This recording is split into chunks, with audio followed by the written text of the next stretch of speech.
مجھے بڑا دکھ پہنچا اس خط پہ. میں آج اس خط پہ رو رہا ہوں اور ایک بات پہ بھی اللہ سے شکر ادا کر رہا ہوں. مولا میرا ہر درس میں، ہر دوسرے تیسرے درس میں یہ میسج ضرور ہوتا ہے جو آج میں آپ کو یہ خط پڑھا رہا ہوں. ہمارے سکول کے ساتھ میرے سسرالی قریبی رشتے داروں کا گھر ہے. انہوں نے پہلے اپنے بہنوئی کی ساری زمین ہتھیا لی اور اس کو قتل کر دیا. اس دن کے کچھ دن کے بعد وہ چھوٹ گئے. واپس آ کر انہیں اور لوگوں کو ہراسان کرنا شروع کر دیا.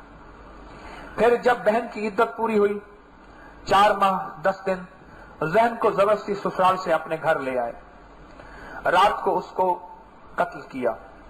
دن کے 9 بجے کی بات ہے، بہن کو بازار میں بکری کی طرح لٹکا دیا.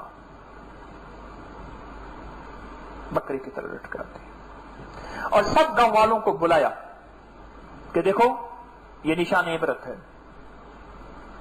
اگر کسی نے کسی کو، پولیس کو، کسی ایجنسی کو کہیں اطلاع دی، تمہارا انجام بھی ایسے ہوگا. تم جانتے ہو ہم کون ہیں. لوگ سہم گئے.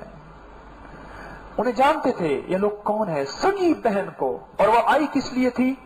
جائیداد میں حصہ مانگنے کے لیے. جائیداد میں کہ اب میرا سب کچھ ختم ہو گیا ہے، اب مجھے حصہ دو، میرے دن رات کیسے گزریں گے. بہت مالدار ہیں. بہن کو کہا سگی بہن ایک ہی چولہے پہ بیٹھ کے روٹی کھائی اور ماں کی چھاتیوں سے، ایک ہی چھاتیوں سے دودھ پیا اور ایک ہی چارپائی پہ کھیلے اور ایک ہی بات میں آنکھ مچولی کھیلتے ہوں گے.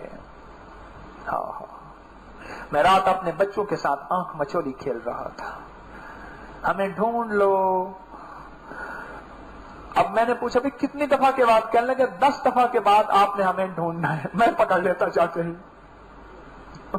کہنے لگے آپ نے دیکھ لیا تھا. میں کہا دیکھو میں نے دیکھا نہیں تھا، آپ ڈھونڈنے کا طریقہ نہیں آتا. اچھا پھر بیوقوف کیا کہتے ہیں، بابا جی آ جاؤ، آواز کی سمت میں پہنچ جاتا تھا. پھر میں نے خود بتایا، میں نے کہا دیکھو یہ مت کہو کہ آ جاؤ، میں 10 تک گنوں گا، 10 کے بعد میں ڈھونڈوں گا. پھر آنکھ مچولی کھیلا بہن بھائیوں نے اس پیار محبت سے، زمین کے پیچھے، جائیداد کے پیچھے. ہائے ہائے، بہن کو ذبح کر دیا، قتل کر کے اس کو پھانسی لٹکا دی اور سارے علاقے والوں کو بلایا اور بلا کے کہنے لگا اس کو دیکھ لو.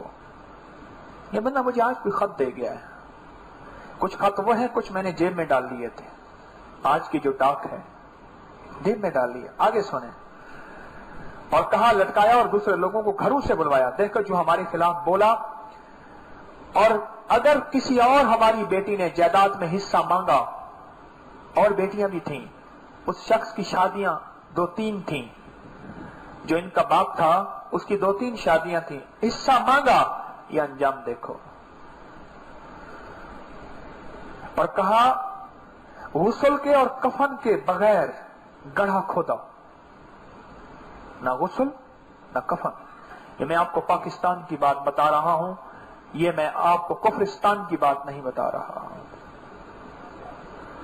یہ پاکستان کی بات بتا رہا ہوں، یہ کفرستان کی بات نہیں بتا رہا. مجھے خط کے آگے پیچھے کچھ نمبر کسی کا پتہ نہیں لکھا ہوا.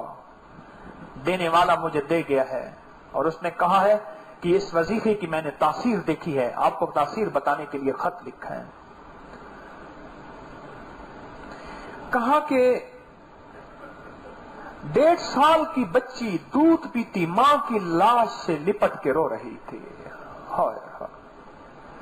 میرے آقا مدینے والے کی شفقت اور کریمی ایسی تھی، اگر بچے کے رونے کی آواز آ جاتی آپ اپنی نماز مختصر فرما دیتے تھے. جماعت کی نماز کرا رہے ہیں مسجد نبوی شریف میں. امام اور امام الانبیاء سے بڑھ کے کائنات میں کوئی ہستی ہے؟ آج ہم حسن سے، حسین سے، حضرت علی سے اور سارے صحابہ اہل بیت اور صدیق اور فاروق اور عثمان رضوان اللہ اجمعین سے اگر محبت کرتے ہیں تو پیچھے تو محمد جیسی ہستی ہے نا. آل بھی محمد کی بغیر آل نہیں. ہستی آل کی نسبت محمد سے ہے تو وہ آل ہے نا، صلی اللہ علیہ وسلم. نماز مختصر فرما دیتے تھے بچوں کی وجہ سے. 1.5 سال کی بچی